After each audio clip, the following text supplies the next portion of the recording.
down by this dam here in Canberra, and I guess it's not really up. There you go, you can see it there now. It kind of makes me think about how we see all that water that's behind a dam, and once that dam opens, man, it's coming out. If that dam wall ever cracked, she's going to flood out. And it's set me thinking about this whole inflation cycle. Here in Australia, we have this thing called Centrelink, and it's basically a social system, social welfare. And, I'm not saying this is what will happen, but just some thoughts on that I wanted to just quickly put together, just provoke a bit of thought maybe. See, if you look at the podcast that we have on there about Venezuela, you can see that Venezuela is its answer to inflation is socialism, and that's basically government worldwide. The government's answers to high inflation is socialism, socialism type programs and things that they think is going to bring about the answer. Obviously the standard one is let's raise interest rates, but when they hear in Australia, and it's probably similar in other parts of the world, they can't really raise interest rates to fix inflation because the economy is still locked down. So we have pretty much a non-productive economy in many ways. And I mean, how do you raise interest rates on that? All you're going to do is put more pressure on already burdened businesses. So I think here in Australia, we're going to find the government we have an election cycle that we're in, and soon. In Australia, you can call an election. The government can call an election. I mean, there's a date they have to do it by, but if they don't, they can call an election before that at any time when it suits them. So they're trying to hide inflation for that reason. I think Centrelink is a major part of what Australia will do with its inflation problems. And it's sort of more polite than what we would have seen in places like Venezuela, where the government just steps in and nationalizes everything. And if you listen to the Venezuela recording, he talks about how if your private business goes well, the government steps in and takes that business.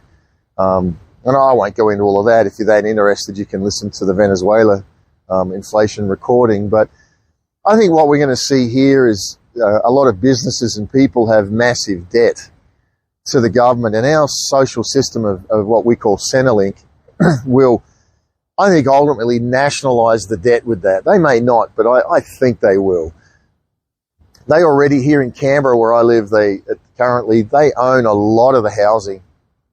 The government owns it, and the people that are in those houses are on Centrelink. They're on the welfare and the benefits that they get from the government. In the government, they get rental assistance and free medical, and like Venezuela, when they work for the government, they get given gift bags twice a month, which will have food and things in it while they're working for $6 a month, the equivalent of $6 a month. They can't feed their family for a day.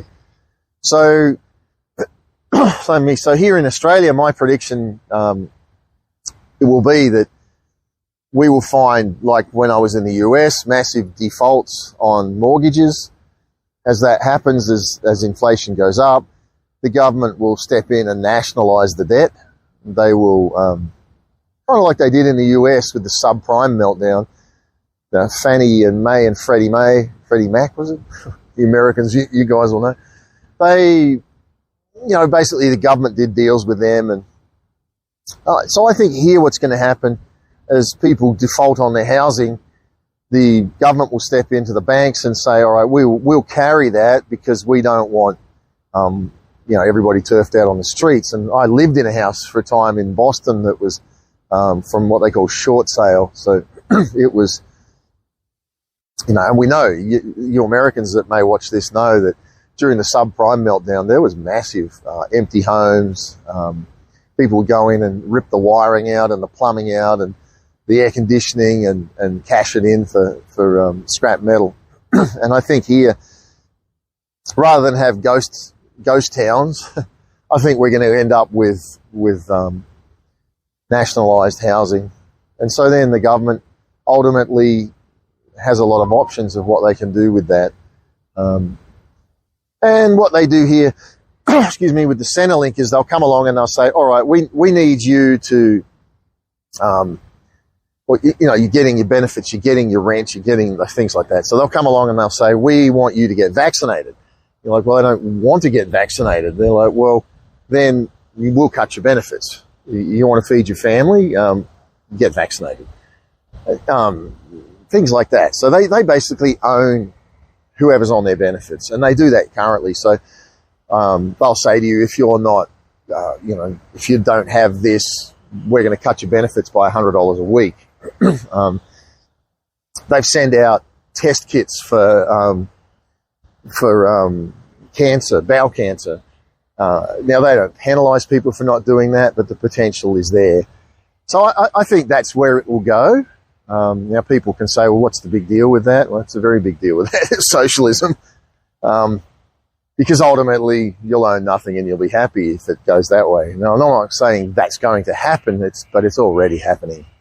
So I think the answers to those things is really, I mean, now, ahead of time, if you can, I believe it's a good time to lessen your debt burden, to try to get yourself out of debt.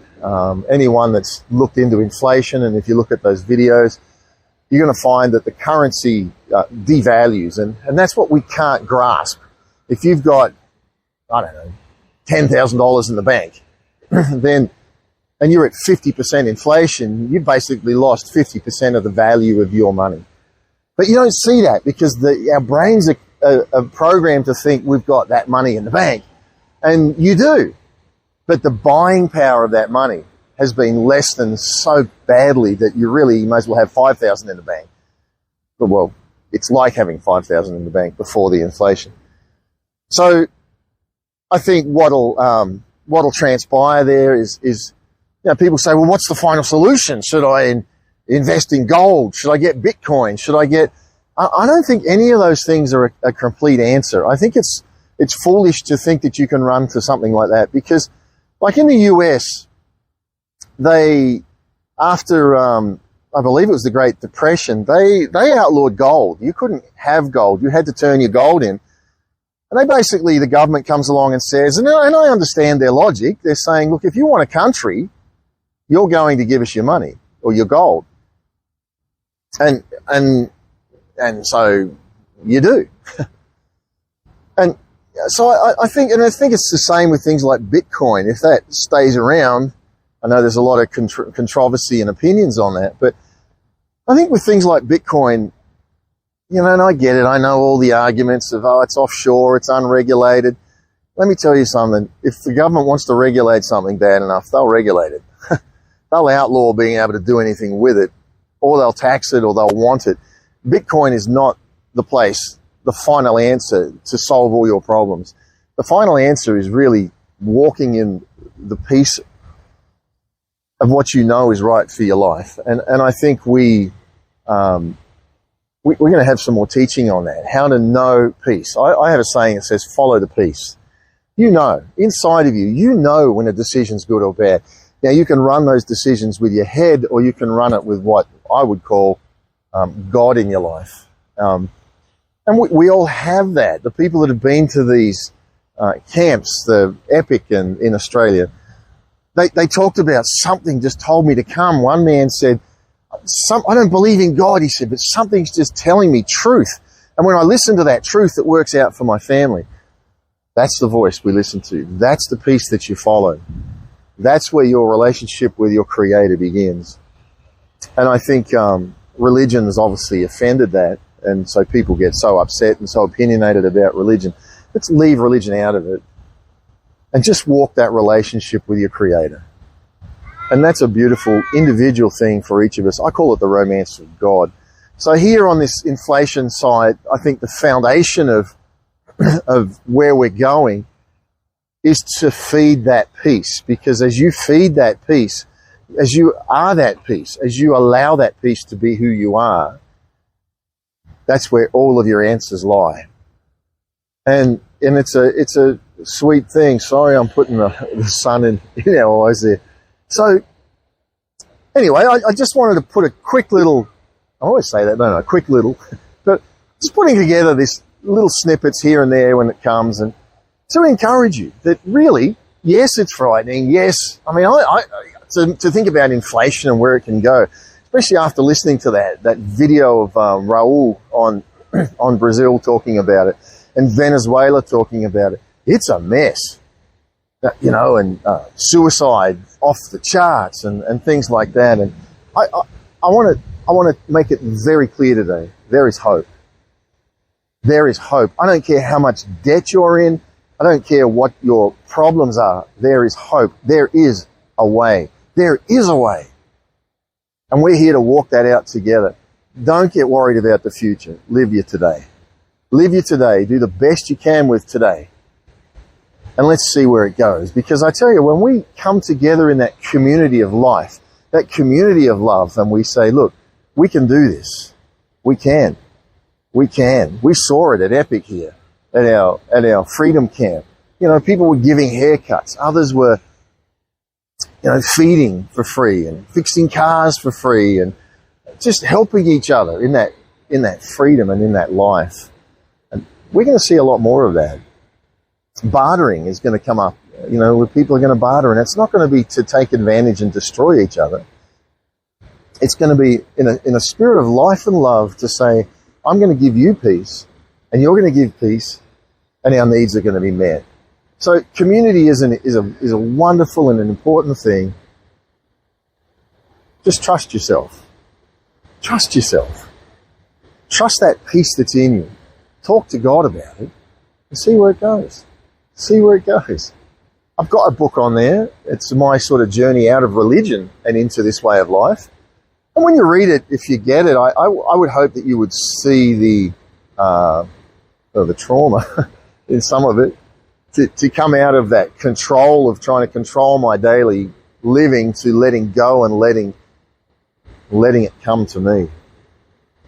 And I think as I learnt to let go, and I only learnt to let go by wearing out, as I wore out and let go, answers came. And as those answers came, they brought life. They brought freedom. And I've lived this for 20 years.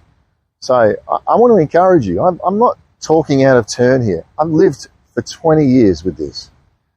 So you can do it. You can do it, because I am not Superman. Trust me, I had many a night where I was basically wanting to melt down, not knowing what was going to come tomorrow. But it came.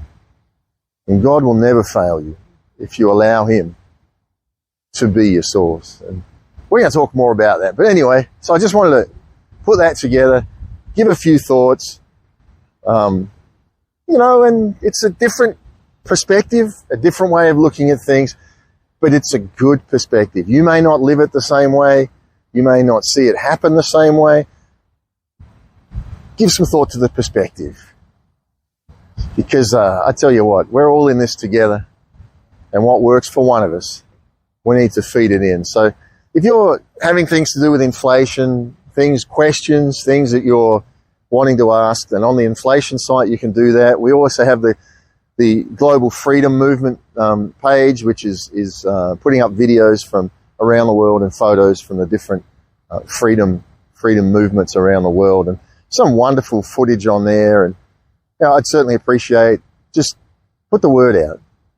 Get the word out, because we're about hope and we're about freedom.